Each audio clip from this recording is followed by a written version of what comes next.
Welcome back to thesis and boss baby.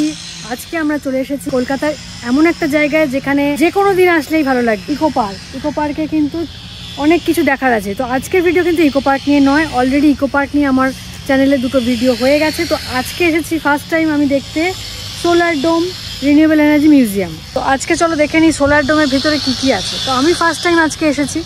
তো এইখানে entry, এখান থেকে এন্ট্রি টিকিট কাটবো 200 টাকা করে পার হেড। আর যদি আমরা একটা গাইড নিই, সে আবার রোবট গাইড, তো সেই রোবট গাইড নিতে গেলে 100 টাকা এক্সট্রা দিতে হবে।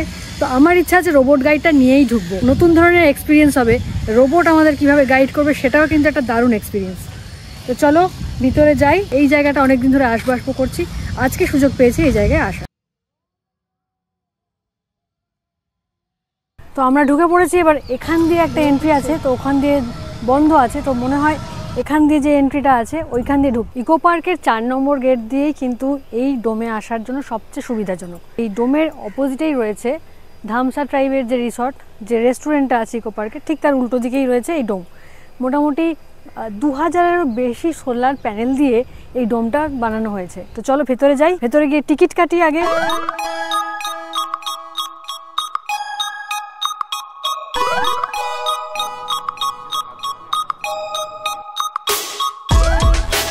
আনফর্চুনেটলি রোবট গাইড অ্যাভেলেবেল নেই। এই তো সবে শুরু হয়েছে, এটা যাত্রার কতদিন, মানে কিছুদিন আগে এটা ওপেন হয়েছে। তো এখনই যদি অ্যাভেলেবেল নেই শুনতে হয়, তাহলে কি মনটা খারাপ হয়ে যায় না বলো? আমরাই ঘুরে ঘুরে দেখি আর নিজেদের মতো করে বোঝার চেষ্টা করি। চলো তাহলে ফিউচার আমাদের কেমন হবে তার একটা ছোট্ট লুক আমরা এখানে পেয়ে যাব। ফিউচারে থাকি কি না থাকি সেটার গ্যারেন্টি নেই, কিন্তু আমাদের পৃথিবী, আমাদের আগামী দিন, আমাদের আগামী প্রজন্ম, তারা কেমন পৃথিবী, তারা কেমন বাসভূমিতে থাকবে, তাদের সময়কার টেকনোলজি বা কী হাইটে পৌঁছাবে, সেটার একটা ঝলক আমরা আজকে এখানে পাব।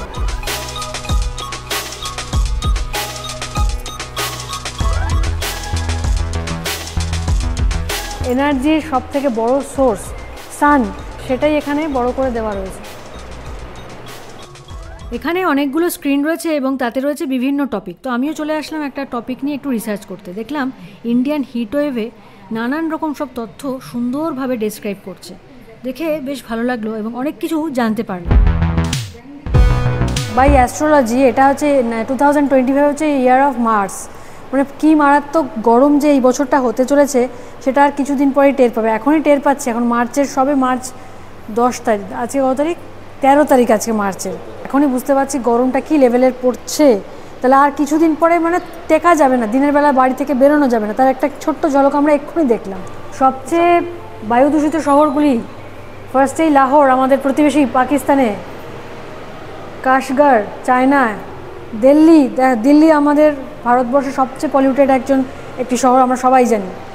এরপরে আছে আল জাহরা কুয়েত, বারগঞ্জ নেপাল, বাগদাদ ইরাক। এই লিস্টে কলকাতা নেই বাচোয়া। কবে কলকাতা এই লিস্টে চলে আসবে তার কিন্তু কোনো গ্যারান্টি নেই। প্রতি বছর 1,20 কোটি টন বরফ পৃথিবী থেকে উধাও হয়ে যাচ্ছে। মানে কি হারে, কি স্পিডে আমরা ডিস্ট্রাকশনের দিকে এগোচ্ছি ভাবো। এই সুন্দর পৃথিবীকে সুন্দর রাখার প্রয়াসই কিন্তু আজকের এই ভিডিওটা। মানে এই যে ডোমে আমরা এসেছি, সোলার ডোমে যে সমস্ত জিনিস দেখানো হচ্ছে, এই পৃথিবীকে সুন্দর করে রাখার একটা প্রচেষ্টা। তো আমাদের সকলকে, প্রত্যেকে কিন্তু সেটা মাথায় রেখে আমাদের চলতে হবে, তাই না? যে ছটা শহর সর্বপ্রথম জলের তলায় নিমজ্জিত হবে তার লিস্টটা দেখলে তোমরা চমকে যাবে। লিস্টটা দেখতে চাও? এই দেখো এখানে লিখেছে 2050-এর মধ্যে Tokyo, 2050 Mumbai, new York, Kolkata 2030, মানে 2025 সাল ভাই। আর 5 বছরের মধ্যে কলকাতা ড্রোন হয়ে যাবে। Jakarta 2050, London 2050। মানে এই লিস্টের কিন্তু সবচেয়ে ভয়াবহতা বা আমাদের রেড অ্যালার্ট দিচ্ছে যে সবচেয়ে আগে 2030-এর মধ্যে কলকাতা হয়ে যাবে জলের তলায় নিমজ্জিত।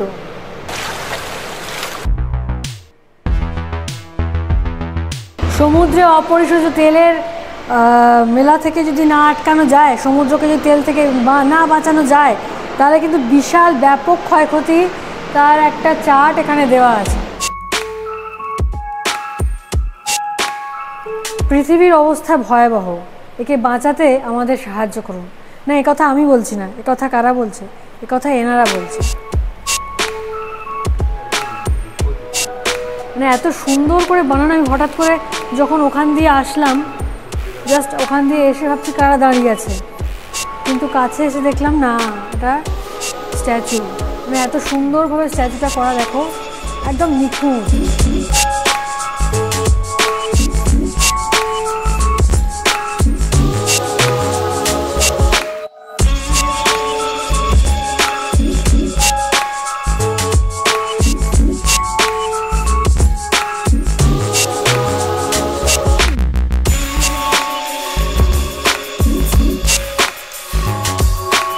All we have to do is wake up and change. L1-এই রয়েছে ভিশন থিয়েটার 1। তো আমরা এখন এর ভেতরেই ঢুকবো, আর এখানে রয়েছে থিয়েটারের গাইডলাইন্স, তো তোমরা একটু পজ করে পড়ে নিতে পারো। তো এখানে ম্যাক্সিমাম 25 জন অ্যালাউ। তো এখানে যাওয়ার আগে দেখো এখানে একজন দাঁড়িয়ে আছেন, CV Raman, father of the Indian physics. এখানে সিভি রমনের মূর্তি রয়েছে, খুব সুন্দর করে বানানো একদম। মানে আমরা ওয়্যাক্স মিউজিয়ামে যারা গেছো তারা দেখেছো ওখানকার যে মূর্তিগুলো, স্ট্যাচুগুলো রয়েছে কতখানি মানে অ্যাকিউরেসি আছে। কিছু কিছু মূর্তি অ্যাকিউরেট আছে, মানে অ্যাকিউরেসির কাছাকাছি আছে, অ্যাকিউরেট বলবো না। আর এমন কিছু বেশ কিছু মূর্তি এমন আছে যেগুলোর অ্যাকচুয়াল ফিগার, অ্যাকচুয়াল ফিজিক বা অ্যাকচুয়াল মানুষটা থেকে একেবারেই আলাদা। কিন্তু এখানে যে এই ডোম, সোলার ডোম পার্কে যে স্ট্যাচুগুলো রয়েছে একদম খুব সুন্দর, নিখুঁতভাবে বানানো। থিয়েটারের ভিতরে আমরা এখন ঢুকে পড়েছি, একদম ফাঁকা, আমরাই আছি শুধু। আর সামনে একটা বিরাট বড় স্ক্রিন রয়েছে, সেখানে হিন্দি, বাংলা, ইংলিশ 3টে ল্যাঙ্গুয়েজেই কিন্তু অডিও ভিজুয়াল শুনতে পারবে। তো এই মুহূর্তে যেহেতু ইংলিশেই চলছে, তো আমরা কিছুক্ষণ এখানে দেখব, বেশিক্ষণ সময় তো কাটানো যাবে না। তো সেই জন্য বসে পড়লাম, এবং সামনে আমাদের স্ক্রিনে সোলার প্যানেল বা রিনিউয়েবল সোর্স অফ এনার্জি নিয়ে সুন্দর একটা আলোচনা হচ্ছে।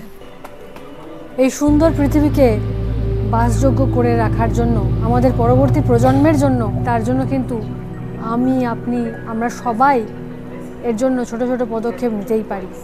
এবং ভারত সরকার রিসেন্ট বাজেটেও কিন্তু দেখেছি যে রিনিউয়েবল সোর্স অফ এনার্জিকে ডেভেলপ করার জন্য অনেক কিছু প্রকল্প ঘোষণা করেছেন, এবং সেই ফিল্ডটাকে এনহ্যান্স করার জন্য অনেক কিছু বাজেটে আমরা দেখলাম ছাড়টার দিয়েছেন। পৃথিবীর সঞ্চিত শক্তি ভাণ্ডার ক্রমশ ধীরে ধীরে শেষের দিকে পৌঁছে যাচ্ছে, এবং যার একটা ইঙ্গিত, ভয়াবহ ইঙ্গিত কিন্তু আমরা প্রতিনিয়তই প্রকৃতির মাধ্যমে টের পাচ্ছি। যাতে আমাদের পরবর্তী প্রজন্ম সুন্দরভাবে তাদের এই যে সুন্দর পৃথিবীকে তারা উপভোগ করতে পারে, বসবাসের যোগ্য যাতে থাকে, তার জন্য কিন্তু এই যে এই যে সোলার এনার্জি ডোম, তা আমাদের সচেতনতার জন্যই কিন্তু বানানো, তাই না? মাইকেল ফ্যারাডে খুব সুন্দর করে স্ট্যাচুটা বানানো আছে। আমরা এখন চলে এসেছি হাইড্রো পাওয়ার প্ল্যান্ট মডেলের সামনে। এখানে সুন্দরভাবে একটা মডেলের মাধ্যমে বোঝানো হয়েছে যে এই পাওয়ার প্ল্যান্টটা কীভাবে ফাংশন করে।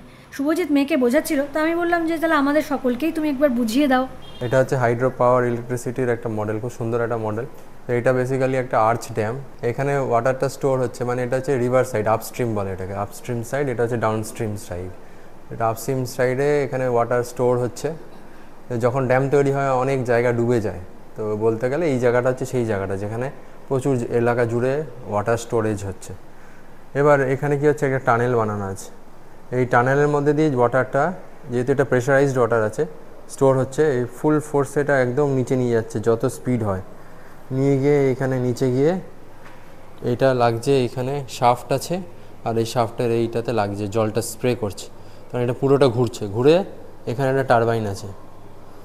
এই টারবাইনে ওই ইলেকট্রিসিটিটা তৈরি, ইলেকট্রোম্যাগনেটিক ফিল্ড আছে, তো ইলেকট্রিসিটি তৈরি হচ্ছে। এবারে যে ইলেকট্রিসিটি তৈরি হয়ে গেল, ব্যালেন্স জলটা চলে গেল ডাউনস্ট্রিমে, আর এখান দিয়ে ইলেকট্রিসিটিটা বেরিয়ে এবার ট্রান্সমিশন লাইনের থ্রুতে ডিস্ট্রিবিউশন হয়ে গেল। আর যখন এক্সেস ওয়াটার হয়ে যায় তখন এই স্পিলেজ থেকে জল ছেড়ে দেওয়া হয় ড্যামে।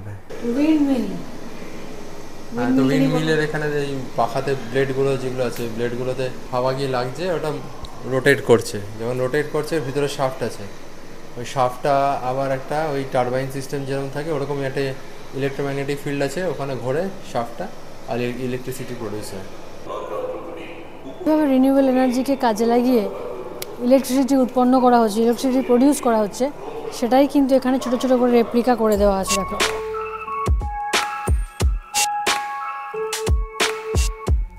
সিঁড়ি আছে, সেই সিঁড়ি দিয়ে আমরা এখানে উপরে উঠে যাব। সত্যেন্দ্রনাথ বোস বসে আছেন। ও কি সুন্দর একটা মূর্তি, স্ট্যাচুটা দেখো, মানে একদম মনে হচ্ছে সত্যিকারের বসে আছে।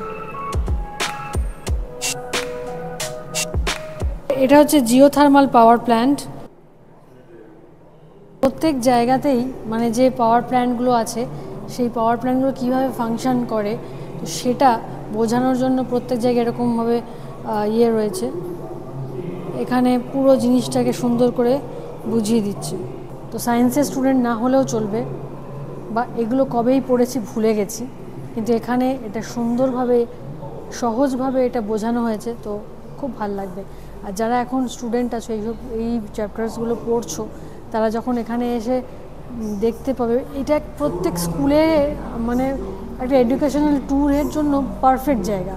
তো প্রত্যেক স্কুল থেকেই একবার অন্তত স্টুডেন্টদের এই জায়গায় এনে এগুলো হাতে কলমে দেখার একটা সুযোগ করে দেওয়া, মানে তারা যদি স্টুডেন্টদের এখানে আনে খুব ভালো হবে। তো আমরা এখন চলে এসেছি লার্ন বাই ফান। পড়াশোনার সাথে যদি একটু ফান অ্যাড করে দেওয়া যায় তাহলে ক্যা বাত।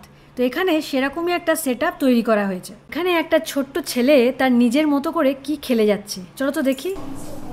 ক্যা ইসমে how many people lives in your house? 11 people. Father of modern physics. তো আইনস্টাইনকে দেখতে হলে তোমাদের আসতে হবে L4, যেটা একটু ওপরে, মানে মোটামুটি 3rd ফ্লোর 4th ফ্লোর মতো তোমাদের উঠে চলে আসতে হবে। এই যে হচ্ছে আমাদের আইনস্টাইন। শিক্ষার মধ্যে যদি ফান অ্যাড করা যায় তাহলে কিন্তু বিষয়বস্তুটা বুঝতে সুবিধা হয়। তো এখানে সেটাই দেওয়া রয়েছে। এখানে কুইজ রয়েছে। আচ্ছা, এখানে আমার মেয়ে কি একটা খেলছে, চলো দেখি। কোরাল ব্লিচিং, যে কোনো একটা করো। এখানে তো কুইজ রয়েছে, পাজল গেমস রয়েছে, এখানে কিন্তু খুব ভালো লাগবে। Find out how much energy you can produce by cycling for 2 minutes, bike to future. তাহলে এইখানে এখন যদি তুমি করতে যাও, এটা হচ্ছে বন্ধ। উইকডেজে আসলে এই সমস্যা, না পেলাম আমরা একটা রোবট গাইড, না কিছু মানে করতে গেলে সেটা বন্ধ।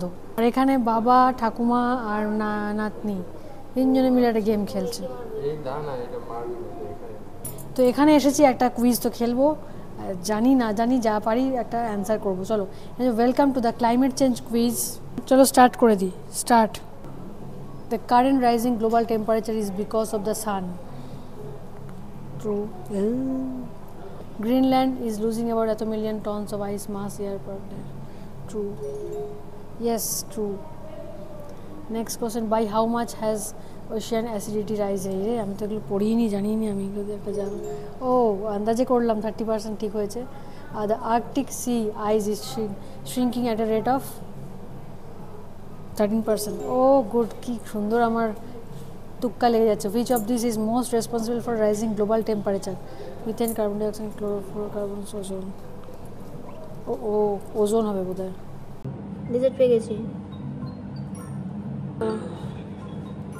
জিওগ্রাফির যে চ্যাপ্টারগুলো পড়তে আমাদের ভীষণ গায়ে মানে জ্বর আসতো, মানে বিচ্ছিরি লাগতো একদম পড়তে। আমি তো ফাইনাল পরীক্ষা দিলাম, এসব ছিল আমার জগতে। আমার মেয়ে এই জাস্ট ফাইনাল পরীক্ষা শেষ হলো, বলছে আমাদের এই চ্যাপ্টারগুলো ছিল।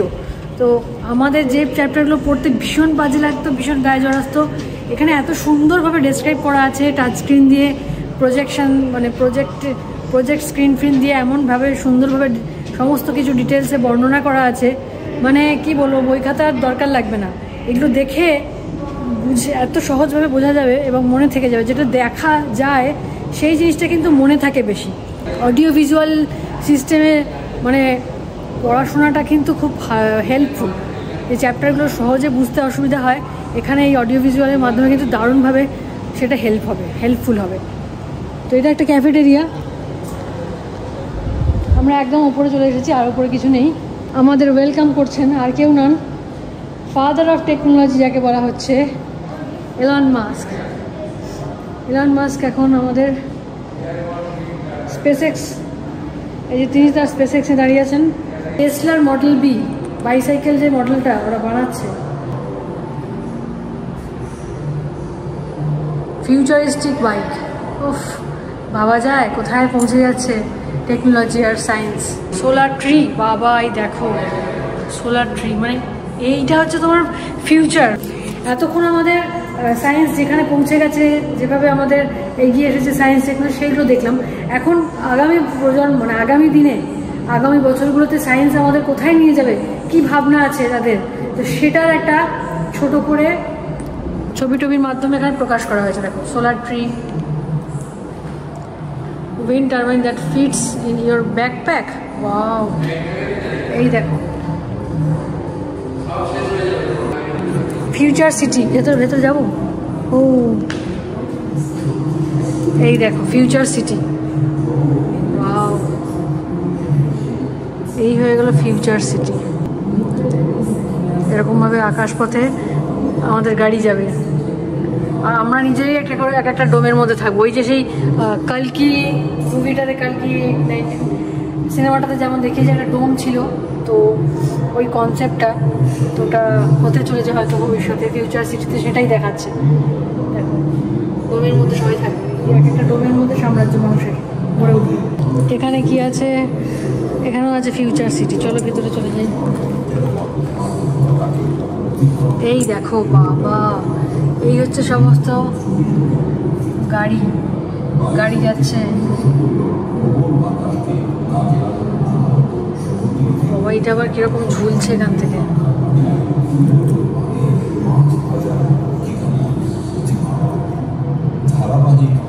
বিশাল ব্যাপার হতে চলেছে। আমাদের অন্য জন্ম নিয়ে আসতে হবে এসব দেখতে গেলে। এখান দিয়ে হেঁটে যেতে গেলে হয়তো আমরা এখান দিয়ে কোনোদিন হেঁটে যাব অন্য কোনো জন্মে। সর্বশেষে একটা শপ রয়েছে যেগুলো সমস্ত জিনিসের রেপ্লিকা রয়েছে, সব দাম টাম দেওয়াই আছে। গোল্ডেন গেট ব্রিজ 1150, একটা ছোট মডেল আছে যেটার দাম 850, আর আইফেল টাওয়ার রয়েছে, বুর্জ খালিফা রয়েছে, একটা রোবট রয়েছে। দেখ, এটা আমাদের একটু দেখতে চাইছি কি এটা কীভাবে ফাংশন করে। ম্যাডাম আমাদের দেখাবেন ওটা কীভাবে কি হয় না হয়। লাইটটা ওখানে বই দেখ, বাহ কি সুন্দর। এটার দাম 1150। তো এটাকে বাড়িতে ইউজ করলে এইরকমভাবে সিলিংয়ে এরকম লাইটের একটা ইয়ে হবে, আর অন্ধকারে আরও ভালো লাগবে জিনিসটা। পুরো মনে হয় যেন একদম মহাকাশের তলায় শুয়ে আছো। আজকের এই ভিডিওটা কেমন লাগলো তোমাদের নিশ্চয়ই কমেন্ট করে জানিও, আর যদি ভালো লেগে থাকে একটা লাইক করে দিও। ও যাওয়ার আগে এখানে ফিডব্যাক দিতে কিন্তু ভুলো না, আমি কিন্তু দিয়ে দিয়েছি আমার ফিডব্যাক। তাহলে দেখা হচ্ছে আবার নেক্সট ব্লগে। টাটা।